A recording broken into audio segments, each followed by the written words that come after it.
छत्तीसगढ़ के मुख्यमंत्री भूपेश बघेल ने सोमवार को अपने निवास कार्यालय में कैबिनेट की बैठक के पहले सीजी कैंप पोर्टल का उद्घाटन किया। ये पोर्टल राज्य शासन की प्राथमिकता वाली योजनाओं की मॉनिटरिंग का ऑनलाइन एडवांस प्लेटफॉर्म है।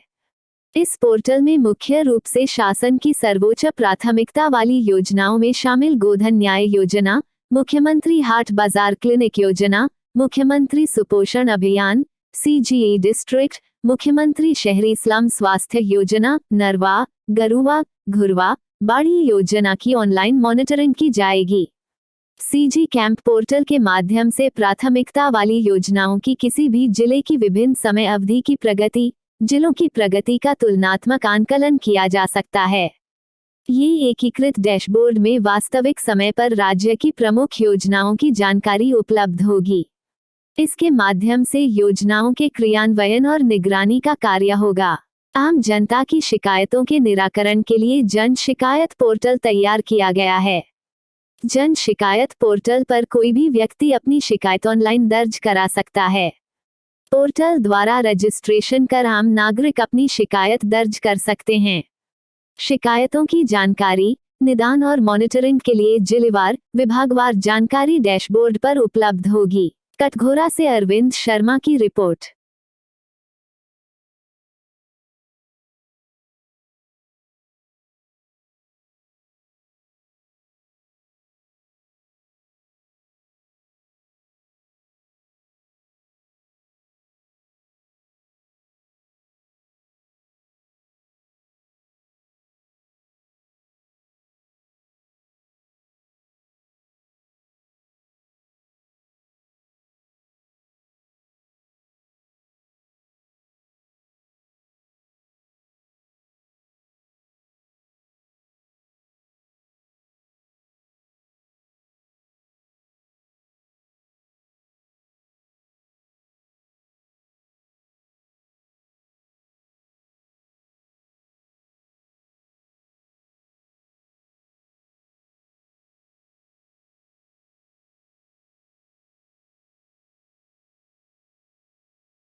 और जो महत्वपूर्ण फैसले कैबिनेट की बैठक में लिए गए हैं उसके बारे में मैं आप सभी को जानकारी देना चाहता हूं। पहला विषय था कि जो सूबेदार उप निरीक्षक प्लाटून कमांडर होते हैं, तो इसमें अनुसूचित जनजाति वर्ग को उनका जो हाइट होता है और सीना जो होता है, तो उसमें छूट प्रदान, जो माप में छूट होता है उसको शिथिल करने का प्रस्ताव था, जिसको मंजूरी दी गई है। दूसरा, चिकित्सा अधिकारी पद से चिकित्सा विशेषज्ञ में जो प्रमोशन होता है, तो उसमें नियम ये होता है कि जो अवधि है वो 5 वर्षों तक होना चाहिए, उसके बाद उसका प्रमोशन होता है।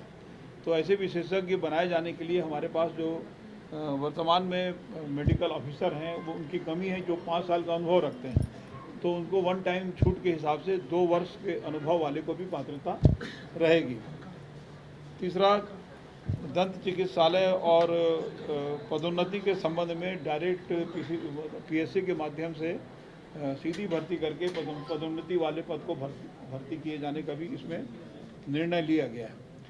छत्तीसगढ़ मूल्य संवर्धित कर अधिनियम में पेट्रोल डीजल का जो मूल्य है, अभी वर्तमान में वैट में 25% और डीजल और पेट्रोल में 25% का है, तो उसमें 1 और 2% का छूट देने का निर्णय लिया गया है।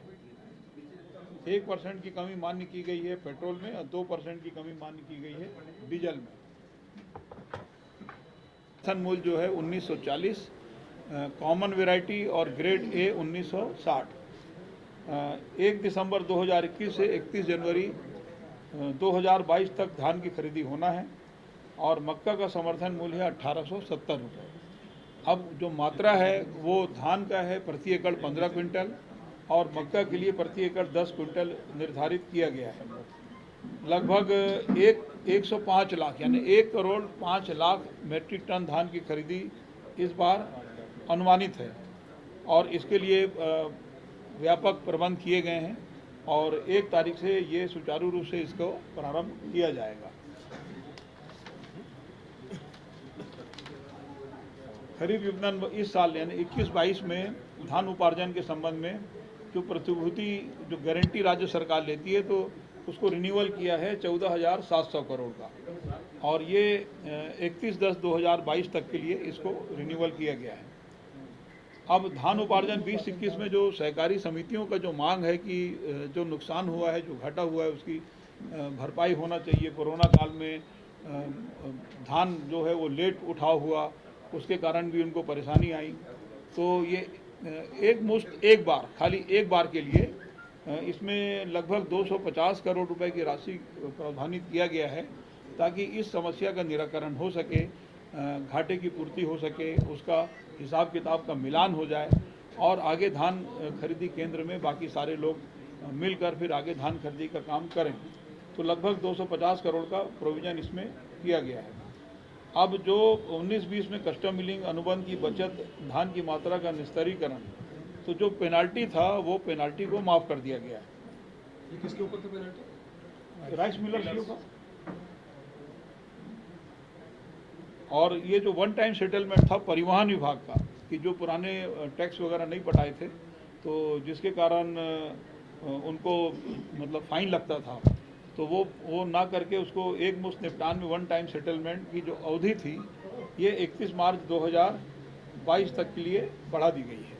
विभाग में नियमित कक्षाएं संचालित करने का भी निर्णय हो गया है कि कक्षाएं नियमित चलाए जाने चाहिए।